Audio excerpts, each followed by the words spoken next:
Breaking news చూస్తున్నాం. Kurnool bus ప్రమాదం కేసులో కీలక పరిణామం చోటు చేసుకుంది. వైసీపీకి నోటీసులు ఇచ్చారు పోలీసులు. పార్టీ ప్రధాన కార్యదర్శి పూడి శ్రీహరికి నోటీసులు ఇచ్చారు. కర్నూలు బస్సు ప్రమాదంపై తప్పుడు ప్రచారం చేశారని నోటీసులు జారీ చేసినట్టు తెలుస్తుంది. ఇప్పటికి వైసీపీకి సంబంధించిన వాళ్ళకి 27 మందికి పైగా కేసులు నమోదయ్యాయి. వాళ్ళపై తాజాగా పూడి శ్రీహరిని కూడా కేసులో చేర్చినట్టు పోలీసులు చెప్పుకొచ్చారు. సో మొత్తం మీద కర్నూలు ఇన్సిడెంట్పై వైసీపీకి సంబంధించి ఫాల్స్ ఎజెండా అనేది వాళ్ళు ముందుకు తీసుకెళ్లారని చెప్పేసి ఇటు పోలీసులు కేసు నమోదు చేయడం జరిగింది. రూలింగ్ టీడీపీ ఉన్న సమయంలో రాత్రిపూట బెల్ట్ షాప్ నుంచి ఆ బైక్ నడిపిన ఎర్రిస్వామి వీళ్ళకి అసలు మద్యం ఎలా అమ్మారు, మద్యం వాళ్ళకి ఎలా దొరికింది, ఇల్లీగల్ బెల్ట్ షాపులు ఉన్నాయి కాబట్టే ఇదంతా జరిగిందని చెప్పేసి వైసీపీకి సంబంధించిన క్యాడర్ కానీ వైసీపీకి సంబంధించిన సోషల్ మీడియా మాధ్యమాల్లో దీనిపై చాలా చక్కర్లు కొట్టాయి పోస్టులు. సో దానిపై చర్చ నడిచింది. సో దాని తర్వాత ప్రస్తుతానికి అసలు యాక్సిడెంట్ కావడానికి కారణమే ఆ ఇల్లీగల్ బెల్ట్ షాప్. హైవేకి అతి దగ్గరలో ఇల్లీగల్ బెల్ట్ షాప్ ఉంది, మద్యం వైన్ షాప్ ఉంది కాబట్టే ఇదంతా జరిగిందని చెప్పేసి కాజ్ ఆఫ్ యాక్సిడెంట్పై వైసీపీ లీడర్లు అలాగే సోషల్ మీడియా అకౌంట్స్లో పోస్టులను సర్క్యులేట్ చేశారు. ఈ 2 వీలర్ నడిపిన ఎర్రిస్వామి వీళ్ళు మద్యం సేవించడానికి కారణం ఆ బెల్ట్ షాప్ అని చెప్పేసి చెప్పుకొస్తున్నారు. అలాగే గవర్నమెంట్ కూడా ఈ ఇల్లీగల్గా ఈ బెల్ట్ షాప్లని అఫీషియల్గానే గవర్నమెంట్ రన్ చేస్తుంది అని చెప్పేసి మధ్యాంధ్ర ప్రదేశ్ అన్న పదాన్ని వాడుతూ సోషల్ మీడియాలో చక్కర్లు కొట్టాయి పోస్టులు. సో గవర్నమెంట్ కూడా దీనికి బాధ్యత వహించాలి అని చెప్పేసి, అలాగే పార్టీ ఏం డిమాండ్ చేసిందంటే ప్రతి ఒక్క ఎవరైతే బస్సులో చనిపోయారో ప్రతి ఒక్కరికి 1 కోటి రూపాయలు కంపెన్సేషన్ ఇవ్వాలి. ఎక్సైజ్ మినిస్ట్రీ దీనిపై యాక్షన్ తీసుకునే ప్రయత్నం చేసినట్టు తెలుస్తుంది. సో మొత్తం మీద ఇటు టీడీపీ లీడర్సు అలాగే టీడీపీ ప్రభుత్వము అలాగే ఫేక్ లిక్కర్ అంటే ఇల్లీగల్గా ఈ బెల్ట్ షాప్ పెట్టి ఫేక్ లిక్కర్ ట్రేడింగ్ జరిగింది కాబట్టి ఈ యాక్సిడెంట్కి ఇదే కారణాలని వైసీపీకి సంబంధించి ఎజెండా, ఒక ఫాల్స్ ఎజెండా అని చెప్పేసి మొత్తం మీద పోలీసులు అయితే దీనిపై కేసు నమోదు చేశారు. 27 మంది పైన కేసులు నమోదు చేశారు. దాంట్లో తాజాగా పూడి శ్రీహరిని ఈ కేసులో ఆయన పేరుని కూడా దీంట్లో చేర్చినట్టు తెలుస్తుంది. పోలీస్ ఇన్వెస్టిగేషన్ చాలా క్లియర్గా చెబుతుంది, మోటార్ సైకిల్ బైక్ నడిపిన వాళ్ళు మద్యం మత్తులోనే ఈ యాక్సిడెంట్ జరిగింది. మొదటగా ఈ యాక్సిడెంట్ జరిగినప్పుడు వాళ్ళు మద్యం సేవించారు. దానికి సంబంధించిన విజువల్స్ అన్నీ కూడా మనం గతంలో చూసాం, సీసీటీవీలో చూసాం. వాళ్ళు 2 క్వార్టర్లు కొనుక్కోవడం, దాని తర్వాత మళ్ళీ అర్ధరాత్రి 1:48 సమయంలో ఆ సమయంలో కూడా ఒక బెల్ట్ షాప్లో మద్యం తీసుకున్నారు. సో మొత్తం మీద అదే ప్రధాన కారణం అంటూ సోషల్ మీడియాలో పోస్టులు అయితే మొత్తానికి చక్కర్లు కొట్టాయి. కాబట్టి ఇటు ప్రభుత్వానికి సంబంధించి ఇటు ఎక్సైజ్ డిపార్ట్మెంట్ని వాళ్ళు దూషించారు. అలాగే ఇటు రూలింగ్ పార్టీలో రూలింగ్ గవర్నమెంట్ ఏదైతే ఉందో ఆ గవర్నమెంట్ని కూడా ఆ పార్టీని కూడా ఉద్దేశిస్తూ వైసీపీ వాళ్ళు ఇవన్నీ చేశారు కాబట్టి వాళ్ళపై కేసులు నమోదు చేస్తున్నాం అని చెప్పేసి పోలీసులు చెప్పుకొచ్చారు. So false news allegations, a complaint was filed by a local resident leading to the police booking 27 people including YSRCP spokesperson P శ్యామలపై కూడా కేసు అయింది. యాంకర్ శ్యామల 3-4 రోజుల కింద తనని ఇన్వెస్టిగేషన్కి కూడా పిలిచినట్టు తెలుసు. సో మొత్తం మీద ఇలా సేఫ్టీ వైలేషన్స్ ఇవన్నీ చేశారు కాబట్టి వైసీపీకి సంబంధించిన 27 మంది నేతలపై కేసులు అయినట్టు తెలుస్తుంది. సో దీనికి సంబంధించి మరిన్ని వివరాలు తెలుసుకునే ప్రయత్నం చేద్దాం. మా ఏపీ ఇన్పుట్ ఎడిటర్ కృష్ణమోహన్ ఉన్నారు, కృష్ణమోహన్తో మాట్లాడి తెలుసుకునే ప్రయత్నం చేద్దాం. కృష్ణమోహన్, చెప్పండి, 27 మందిపై కేసులు నమోదు చేశారు. ఈ 27 మందిలో ఎవరెవరు ఉన్నారు? వైసీపీకి సంబంధించి ప్రధానంగా ఎవరున్నారు? వాళ్ళ పేర్లు ఒకసారి చెప్పండి.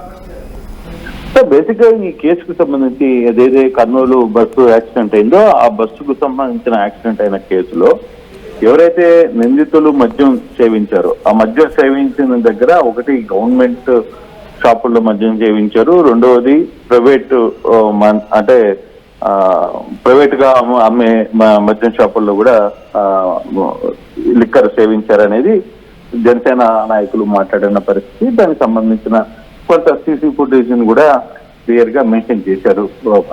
సో ఆ నేపథ్యంలోనే ఈ కేసుకు సంబంధించి కర్నూలు పోలీసులు రాంగ్ ఇన్ఫర్మేషన్ ఇచ్చారు. వాళ్ళు కేవలం మద్యం తాగారు, సరే అది గవర్నమెంట్ దాంట్లోనే మద్యం తాగారు కానీ ఎక్కడ బైక్ షాపుల్లో మద్యం తాగలేదు అనేది ప్రభుత్వ వాదన. ఆ నేపథ్యంలోనే వీళ్ళు దాదాపుగా 23 మంది మీద 27 మంది మీద కేసులు నమోదు చేసిన పరిస్థితి ఉంది. సోషల్ మీడియాలో కావచ్చు, అక్కడ దీని మీద బలంగా మాట్లాడిన వెంకటరెడ్డి కావచ్చు, లేకపోతే శ్యామల కావచ్చు, ఇట వైసీపీ తరఫున మాట్లాడే ఎవరైతే వ్యక్తులు ఉన్నారో వాళ్ళందరి మీద కూడా కేసులు పెట్టారు. అయితే ఈ కేసులు చివరికి ఈరోజు జగన్మోహన్ రెడ్డి ఉంటున్న కేంద్ర పార్టీ కార్యాలయంలోకి కర్నూలు పోలీసులు అడుగుపెట్టారు.